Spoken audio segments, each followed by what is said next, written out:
नमस्कार। हिमाचल सांस्कृतिक शोध संस्थान व रंगमंडल द्वारा आयोजित भरत मुनि का पंचम वेद नाट्यशास्त्र लीजिए प्रस्तुत है।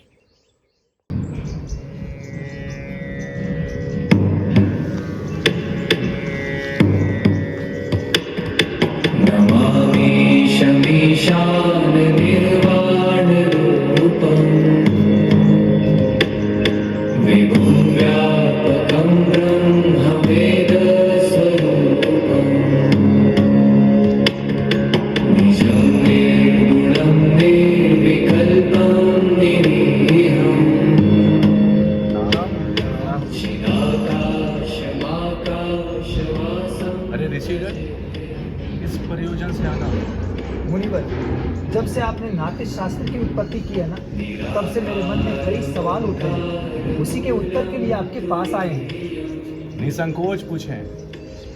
गुरुवर।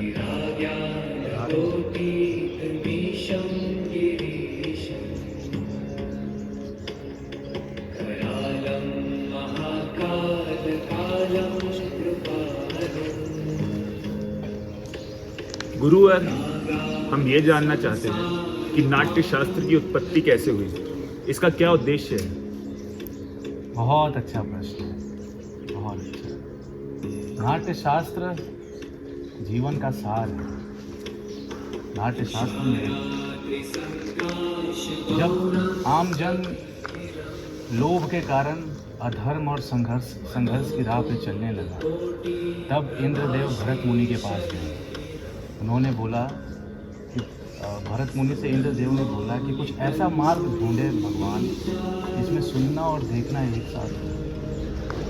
तो भरत मुनि ने नाट्य शास्त्र की उत्पत्ति चारों वेदों को मिला के पंचम वेद बनाया। गुरुदेव, एक और प्रश्न है। जब 4 वेद था, फिर ये 5वां वेद क्यों नहीं है? बहुत उत्तम, बहुत उत्तम। चारों वेद तो था, 5वां वेद की उत्पत्ति किया भरत मुनि ने, जिनको ज्ञान दिया ब्रह्मा जी। 5वां वेद इसलिए आया, चारों वेदों में से सब कुछ चीज़ें लेके 5वें वेद का विकास हुआ। जैसे प्रथम ऋग्वेद, ऋग्वेद से पाठ लिया गया। पहले हम जो थे लिखने में ज़्यादा भरोसा नहीं रखते थे। पाठ ज्ञान का सार होता था एक जगह से दूसरी जगह। फिर आया सामवेद, सामवेद से संगीत की उत्पत्ति हुई। फिर आया यजुर्वेद, जहाँ से रस की उत्पत्ति हुई। नाट्य शास्त्र के 6वें अध्याय में रस के बारे में बहुत ही विश्लेषण से लिखा गया। फिर आया अथर्ववेद, जहाँ से भाव की उत्पत्ति। ये चारों वेदों से मिला के भरत मुनि ने 5वां वेद, यानी मैंने 5वां वेद की उत्पत्ति की, जिसका नाम है नाट्य शास्त्र, नाट्य वेद। पहले इसको भरत वेद भी बोला जाता था।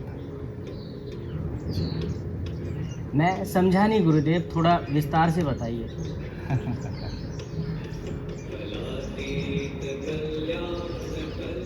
जब आम जन नाट्य शास्त्र की ज़रूरत क्यों पड़ी?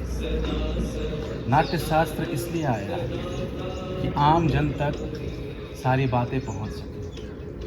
शिक्षा के माध्यम से, पाठ्य के माध्यम से, संगीत के माध्यम से उनके मन में रस की उत्पत्ति हो सके, इसलिए नाट्य शास्त्र की ज़रूरत पड़ी। गुरुदेव, क्या नाट्य शास्त्र केवल देवताओं के लिए है या राक्षस भी इसका लोभ ले सकते? नाट्य शास्त्र, यही प्रश्न लेके राक्षसगढ़ भी ब्रह्मा जी के पास गए। उन्होंने बोला कि ये जो नाट्य शास्त्र की आप उत्पत्ति कर रहे हैं, ये क्या सिर्फ देवताओं के लिए है? ब्रह्मा जी ने बोला नहीं, ये आम जन के लिए, ये सभी के लिए। लेकिन इसका एक ही उद्देश्य है, सही मार्ग पे ले जाना। मुनिवर, नाटक विहीन समाज तो पशुओं का समाज होता है। इसी संघर्ष से जूझने के लिए तो मैंने पंचम वेद की उत्पत्ति की। पंचम वेद, कोई ऐसा शिल्प नहीं, कोई ऐसी विद्या नहीं, कोई ऐसा योग नहीं, कोई ऐसा शास्त्र नहीं, कोई ऐसा कर्म नहीं जो नाट्य शास्त्र में ना हो।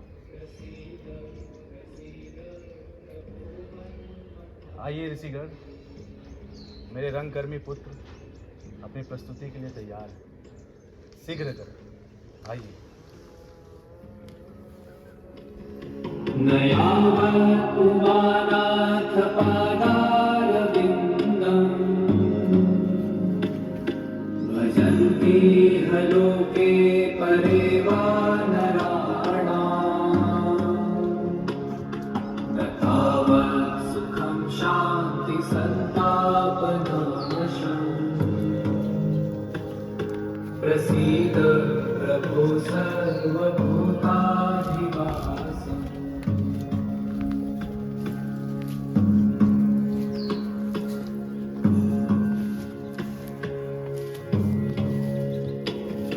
न जानामि योगं जपं नैव पूजा न तोऽहं